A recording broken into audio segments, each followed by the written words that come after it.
I know my team probably like hates me some days because like, Steven, this stuff doesn't make any sense. I'm like, I know it's like all brand new, but we just kind of got to do it together. We're gonna figure it out. And if we mess up along the way, that's okay because like nobody's has the right answer yet, so we're all just gonna figure it out together. But it's exciting. It's cool stuff. I feel like very rarely do we get to experience something like what's happening in this AI space right now. Welcome to the Culture of Writing podcast, where writers, editors, and content strategists from Salesforce talk about how we work together to improve our craft and make content better. Can we just start? Yeah, of course, man. Let's do it. This is one of my favorite new topics. That's a good place to start. So yeah. It's nice to see you again. Why don't you introduce yourself and talk about a little bit about your story, and then let's get into it. Yeah, sure. So my name's Steven. I sit in Tokyo. I'm based out of Tokyo, Japan. I have a long background in marketing. So my background is generally in digital marketing. So very close to like content and technology, and how those two spaces marry with each other. But right now, my team is a content optimization team. And so what we do is we look at resolution content, knowledge articles, generally, and try to optimize them and make them better. Whether it's through improving the quality of the content or adding videos or screenshots or responding to customer feedback, right? We just spend a lot of time trying to make them better for employees and for customers. But with all this like AI stuff, knowledge content is sort of in hot demand now because knowledge content has problems and it has solutions. And so all these tools, these AI tools want to consume that knowledge content for generating whatever content they may push out by using this content. Wait, that is so cool, Steven. I'm so sorry to interrupt you. Yeah, just back up 2 steps and explain what knowledge articles are. Yeah, good point. So knowledge articles is content that's created by tech support engineers. So it's based on a methodology called knowledge-centered service, which when a tech support engineer gets a case, right, from a customer, the goal is to capture that knowledge from the engineer, right? And generally how we capture that knowledge is in an article. So once the engineer solves the case with the customer, they'll write up the solution to the problem into a knowledge article and then publish that for other customers to consume. So the idea is that we take an issue that one customer may have, publish the solution to that issue for many customers to consume, right? Through searching on our websites or through Google searches or however they want to look for help on these issues. So that's basically what knowledge-centered service and the knowledge articles are. Hopefully that helps. Cool. Awesome. So let's get into what everybody wants. Everybody cares about right now is AI. And how is that? What are we doing there? Yeah, man. Yes, you're right. Everybody cares about this, and everybody wants to be a part of it. And right now, from what I'm seeing, is that one of the quickest ways to inject AI into a customer experience is through help, because customers are constantly looking for ways to solve problems, whether it be with their product or how to use their product or all sorts of things. And there's only so many human resources available to help those customers. And so AI is a way to quickly scale real-time interactions with customers to solve problems that maybe are unique to the customer, but there's a general enough base to that problem to help the customer walk through that. And so AI, people are trying all sorts of ways to use AI to solve these problems, whether it's through creating content in real time, right, through AI, or building bots that consume the content and spit it out to customers when they ask questions, or real-time chats with bots and things like that. So there's lots of ways I think people are trying to find out how to use AI to solve for this help problem that customers have. Yeah. So what have you discovered? Oh boy, yeah. So what I've discovered is that the content is really at the key of all of these solutions, which I think sort of gets glossed over a little bit in all these AI conversations. Being a content person, I sort of feel that way. That's where I'm coming from. But often it's like, can a technology do this? Can a technology, deliver this experience? Can a technology connect with the customers in a human way? Yeah, the technology can do that. But if your content that the technology is looking at is not good, then ultimately the experience is not going to be good. So I find myself meeting with a lot of product people or engineers or business people and talking about, well, hold on, the technology looks great, but what about the content behind it? We need to spend a lot of time, maybe more time, making sure the content is up to date. For example, if you have content that is very similar but has different solutions or different answers to a problem, maybe the machine isn't going to know which one to serve up, and customers will start getting two different answers to the same question, and that results in a bad customer experience. I never thought of that. Yeah, so the duplicate question comes up a lot, right, with content for AI. Like, well, we have so much duplicate content, and I think that's okay for the bot, because the bot is, not a human. It can parse through duplicate content really, really quickly. I think the problem we should think about is differing duplicate content. Do we have similar content that says, here's how you solve problem A in two titles of a content, but this how to solve it is different? Then that is a problem, and that's hard to find, and to solve for from a content perspective. Yeah, I'm thinking, going back to what you said about the quality of the quality, and I don't want to put words in your mouth, quality and accuracy of content. Can we dive a little deeper into that? Yeah, of course. So content quality is like something, as a content person, we're always striving to solve for, right? Before all the AI stuff, it was like SEO. How do you make high quality content that matches the Google search engine optimization and make sure that it meets all the keywords and whatever. But with AI now, we have to really be on top of the quality, because it's just looking at the content and spitting out, its own version of what it's written there. So my team, at Salesforce, spends a lot of time looking at content quality, not just the solution to a problem in an knowledge article, but is it well written, right? Is the grammar, succinct? Is the subject line suitable for what the body of the text is about? Are there proper descriptions? Are the meta tags, all there? Are there images for the steps? Are there videos associated with it? So all of these things go into content quality, which has two benefits, right? It helps the bot, but also helps humans looking for it at the same time, because that also serves for SEO best practices. So while we're trying to solve for bot consumption, we're also, solving for the SEO problem and making sure content meets the high standards that customers expect when they engage with Salesforce.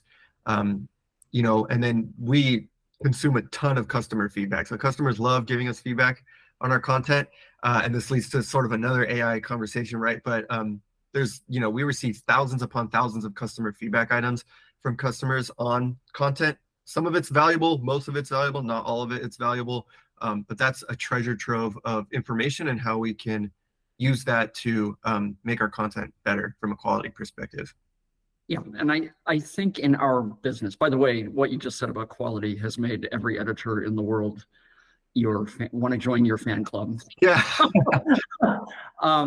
But when you talk about the business that we're in, with parsing this feedback on vast stores of documentation, what sort of is what do you, I know we can't really know how this is all going to play out, but what do you sort of see as the role of AI in helping you with that feedback? Yeah, excellent question. So we have built a machine learning model that lets us capture the sentiment of feedback. And this helps us at the first level get rid of feedback we don't necessarily care about, because all the positive feedback, it's fantastic. I like looking at positive feedback when I'm sharing with my leaders, like, hey, look at all the great things that people are saying about our feedback. But from a technical perspective, we want to focus on the negative feedback and see how can we use this negative feedback to improve our content. So we've worked with some data scientists, really talented people, to build a machine learning sentiment analysis model that looks at all the feedback coming in and classifies it as positive, negative, neutral, and a new category we developed as we were looking through this, which is suggestion. And suggestion is neither negative or like neutral or positive, really. It's just kind of a comment that says, hey, this link is broken, can you fix it? Or, hey, these steps seem out of sync from each other. Can you review and maybe update? And so we've built this model. It's now out there live with my team, and we use it to help filter through the ginormous amounts of customer feedback we have to really focus in on the ones that are important to us, to really accelerate the velocity through which we're going through feedback and incorporating it into the content, rather than having to go one by one by one through each feedback item and saying, is this useful? Is this not useful? I'm incorporating it that way. So that's kind of like our phase one approach, which is using AI and machine learning to parse through all the feedback, the verbatim text, and to give us a grouping of feedback that we can more quickly go through, review, and implement into the content. And is parts of this in production or parts of this on the drawing? What? Yeah, this is all in production. So it's very cool. Yeah. So our data science team has built the model. We've been training it for about the past 6 months. My team has gone through, thousands of records and categorized them manually. Like, this is positive, this is negative, and the model like learns from that. We've updated and adjusted over time. But yeah, it's live now. We've incorporated it into some of our dashboards that my team, our Tableau dashboards that my team works out of, on looking where to spend their time in adjusting our content. And so we've added the sentiment there, and it really has helped them like zero in on some negative areas that we should focus on to improve the content. And does it? Oh, sorry. Go ahead. Oh, I was just going to say, I got to say, you hear about all these like machine learning and natural language processing things, and I was not like convinced it was going to like totally work at the beginning, but I kept pushing through it, and the data science team is brilliant here. But we've got like a 95% confidence in the sentiment analysis, and it's pretty high level of confidence that the categorizations are spot on. So we're really looking forward to using more of it and expanding it into other areas. Wow, that's incredible. And yeah, is it also helpful in surfacing themes, kind of helping you group things thematically?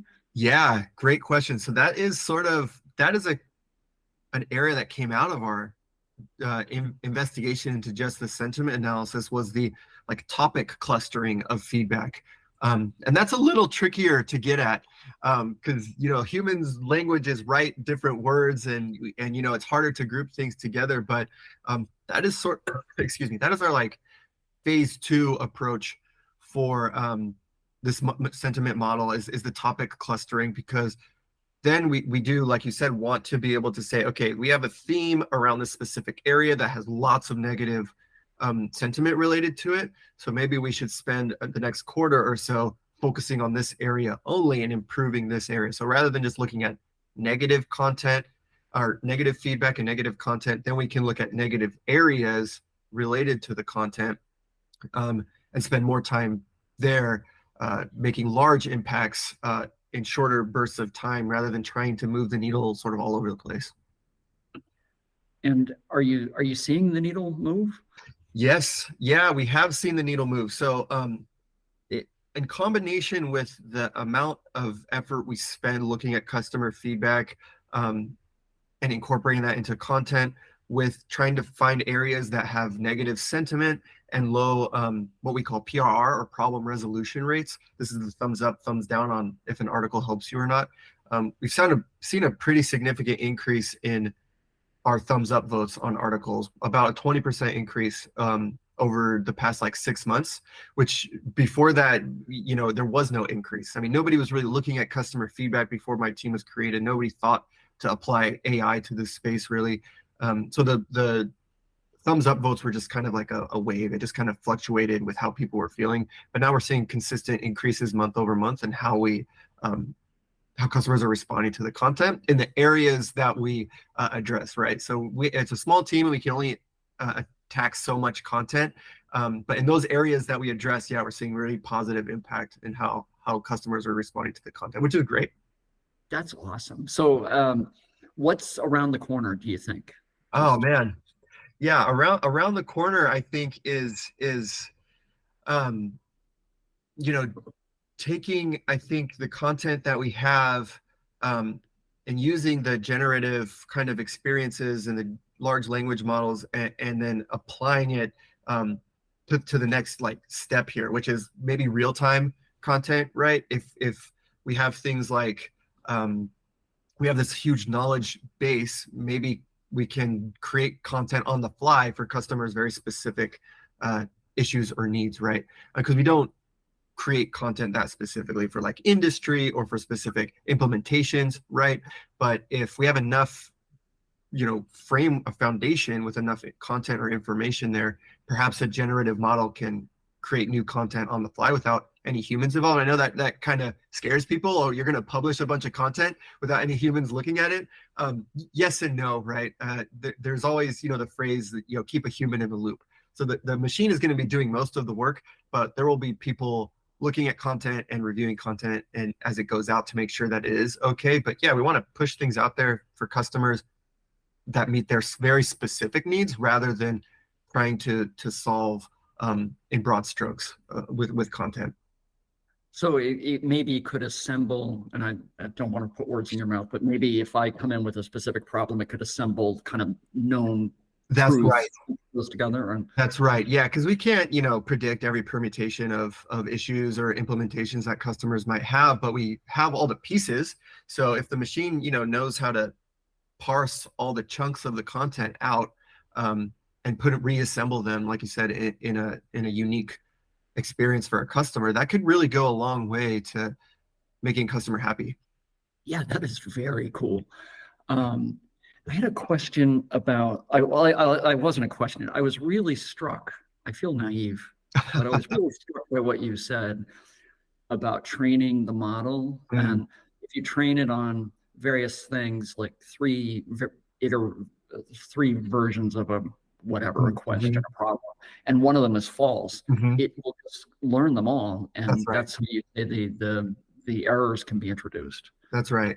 Yeah, that is, I think, something to watch out for, especially in this knowledge-centered service space where all of our engineers are contributing to content and they're brilliant people, but there's over time products change too. So over time, the answer might change as well. And a piece of content that was written maybe 2 years ago may have one answer, and a piece of content that was written yesterday may have a different answer. And that's no fault of anyone. It's just how things change. So there's a large effort too on my team to figure out how do we keep a fresh and curated library that's relevant and up to date, which is also tricky, because we have so much content to go through. But we'll figure it out. I'm confident we'll figure it out. No, the way you put it about the way that errors can be introduced, that's totally, again, it's naive of me because I hadn't really thought of that. Yeah. Well, we're with all these like Gen AI things coming up, people are constantly like consuming our knowledge content, and I've had to have been a bit creative at thinking, okay, why would I not want people to use this stuff, and start thinking about all the issues that may come up. And it's helped kind of shape how we may want to position our work and the things we might want to do in this new like generative AI space. And I think the scale of what somebody like you or your team is responsible for may surprise people. What kind of volume are we talking about in knowledge? Yeah. Good question. So we have about 10,000. So my team does Salesforce knowledge and Tableau knowledge. And so combined, it's about 20,000 articles that are publicly facing to customers, and maybe about double or 2.5 the size of that total, because we do have a lot of content that hasn't been published externally. So it's a lot of content that we're looking through, and it's really just a small team of people. So like less than the number of fingers I have on a single hand. So we've had to like find ways to scale our work, right? Because we have this huge library of content that customers are relying on, that engineers are relying on. We had to find ways to make it up to date, make it have high quality, make it clear, make it useful, and then make it suitable. Now, add to that list, make it suitable for AI consumption. So there's lots of ways we're trying to figure out how to use AI to help us through scoring content, right? Giving it quality checks, using these things and tools to review content in big batches. Localization is another area that comes up quite frequently, is how can we use generative models to translate content really quickly. And and all sorts of things to try to figure out how do we scale, a few people's work into a large library of content. That's incredible. And of course, that's the promise of AI, right? Is leverage Yeah, and scale. Yeah, yeah. that's awesome. And That's awesome. I want to like just harp on the human in the loop piece because I know people are there's a lot of conversation around, oh, this is gonna like take content people's jobs. I don't believe that like at all. I think it's gonna help make content people more powerful. I think, lots of people are now coming to us and asking our opinion on all of these things because they're using our content. So we have a saying within my team that says your AI bot is only as good as our content.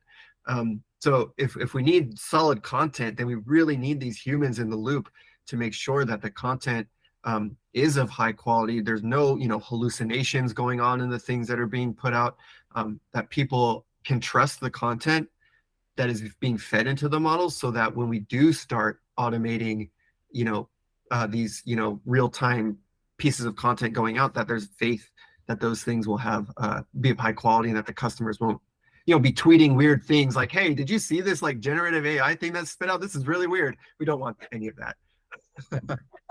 Of course not. When you say people are coming to you, who is that? Yeah. So we have like product teams coming to us to pilot, new tools coming out to check the quality of stuff. Like, hey, we have this new, idea and we've built a proof of concept. Can you test to make sure that the output of this, generative AI experience is of high quality? So we have those types of things. We have like data teams coming to us like, hey, can you help us sift through all of your data on your content to figure out what is the right pieces to feed into the model? And then again, after that, how do we check the quality that the model's right and fine tune it? We're getting into like prompt engineering type of things with, these models. Like, how do we use writers? Can writers, craft the prompts for the bots to use to help produce responses or generative AI, articles or responses for engineers or those types of things from that, and reviewing those prompts and optimizing them over time.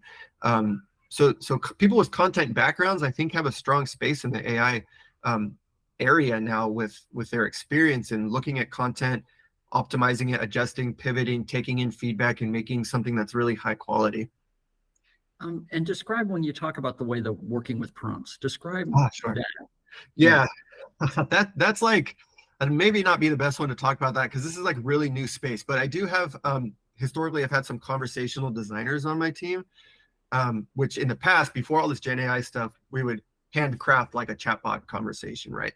So one conversation would be to solve one specific issue, and a conversational designer would kind of branch out all the possible conversation paths that a human could have with the bot, right? And then loop it back, right? Looking at the utterances, at those types of things. How does the bot trigger, et cetera? Well, now that that's all automated, conversational designers are now trying to pivot into maybe a prompt engineering role where you say, hey, bot, we want you to, when somebody asks you this, you should export, respond this way. So that's within these parameters. Use this type of formatting. Don't include any like PII. Here's like sort of the tone you should use, be it formal or like informal. And then here's the like library of data you can choose from, and then like kind of set it free and then see how it goes. And then looking at the results of those and how customers are responding to those, and then going back and editing and adjusting the prompts over time based on how customers are responding to those things. So yeah, and like I'm actually looking up at my other monitors with flowchart. Yeah, cool. What you're describing in the past, you would actually have to script basically the flow the customer wants. And now you're saying it could be a little more kind of flexible. That's right. And okay. That's right. Yeah. So instead of like having to imagine all the possible like paths that a customer could take through a chat, you kind of just set some boundaries around the bot's scope of where it can go when it's conversing with people, and try to get a little bit closer that way. That's awesome. Yeah.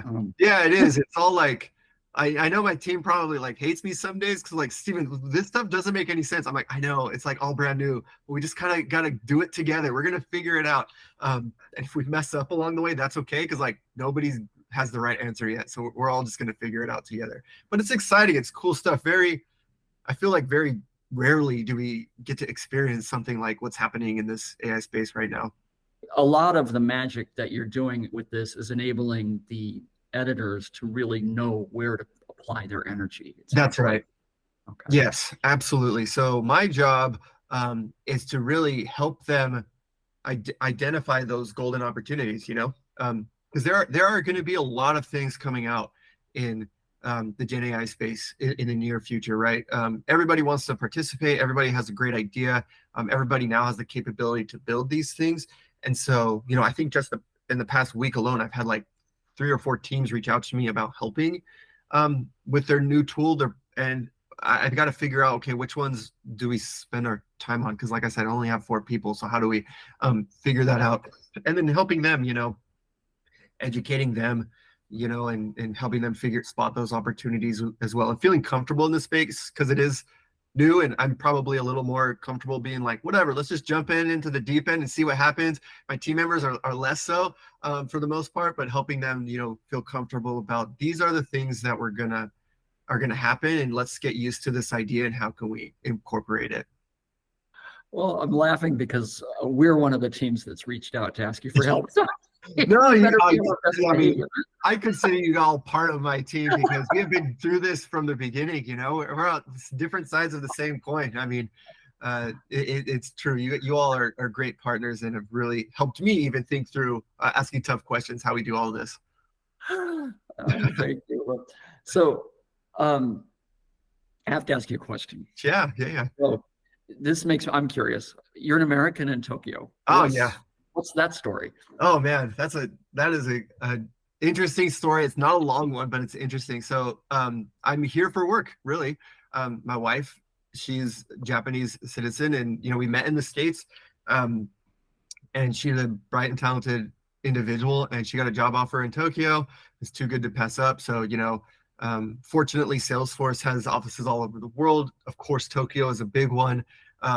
And since I didn't really need any visa sponsorship through the company, I could just get it through my wife. Yeah, they're like, cool, you can relocate there. And so it's been a interesting experience being trying to manage like a global team out of Japan. It's certainly been a learning experience for me, but I love it, man.